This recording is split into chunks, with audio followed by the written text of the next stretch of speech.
जी गुलाम कादर मां तव्हांखे ॿुधायां त असां वटि हिकु इंतिहाई अफ़सोसनाक माना हितां जो जेको सिस्टम आहे ऐं कल्चर ठही वियो आहे। मूंखे चङी तरह यादि आहे जॾहिं कुझु अर्सो पहिरां यूनियन काउंसिल जी जेका असां वटि यूनियन काउंसिलूं आहिनि उन्हनि जी बजट हूंदी हुई 1 लख रुपयो।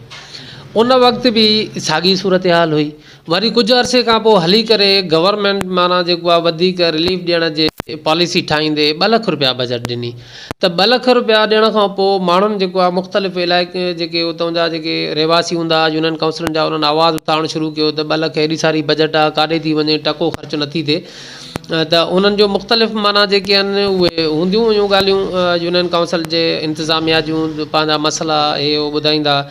पर जॾहिं हिन वक़्तु 5 लख कई साल थी विया आहिनि 5 लख रुपया महीने में, हर महीने में हर यूनियन काउंसिल जी बजट आहे जेका लाज़मी तौर ते अचे थी 5 लख रुपया।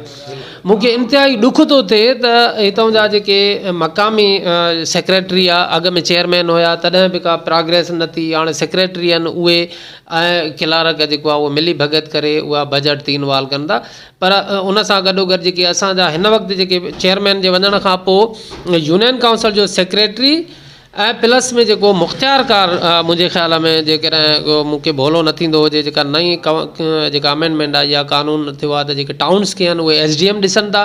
म्यूनिसिपल खे जेको आहे उहो छो त वीटो पावर हूंदो आहे, माना चेक साइन हूंदी आहे। बजट जेका आहे उहा निकिरी नथी सघे जेसि ताईं इहे माण्हू सही न कनि। यूनियन काउंसिल जे चेक ते सही कंदो मुख़्तियारकार ऐं सेक्रेटरी।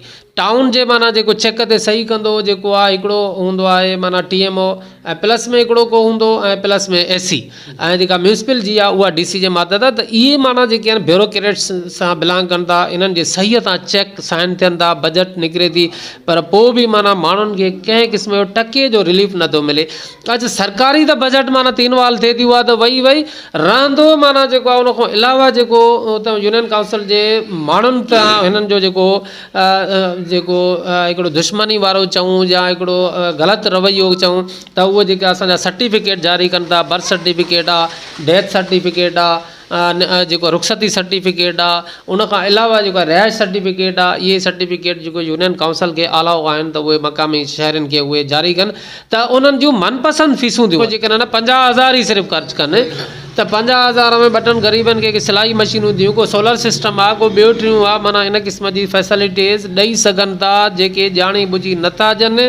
ऐं मूंखे माना अफ़सोस आहे हितां जे पीपल्स पार्टी जे उन्हनि जेको अॻुवाणनि ते बि जेकी माण्हू जेके आहिनि हितां एहतजाज करण जे लाइ त निकिता आहिनि वफ़ाक़ी हुकूमत जे ख़िलाफ़ु, पर मां उन्हनि खां इहो सुवाल ज़रूरु करणु चाहियां थो त अवां जी हिते सिंध में गवर्नमेंट आहे 14 साल आहे मुसलसल, तव्हां यूनियन काउंसिल जो हिकिड़ो मामूली सिस्टम अपग्रेड न करे सघिया हो, यूनियन काउंसिल जे माण्हुनि खे को टके जो रिलीफ ॾेई न सघिया हो, त तव्हां कहिड़े मुंहं सां जेको आहे वफ़ाक़ जे ख़िलाफ़ु एहतजाज करण जे लाइ हितां निकिता आहियो।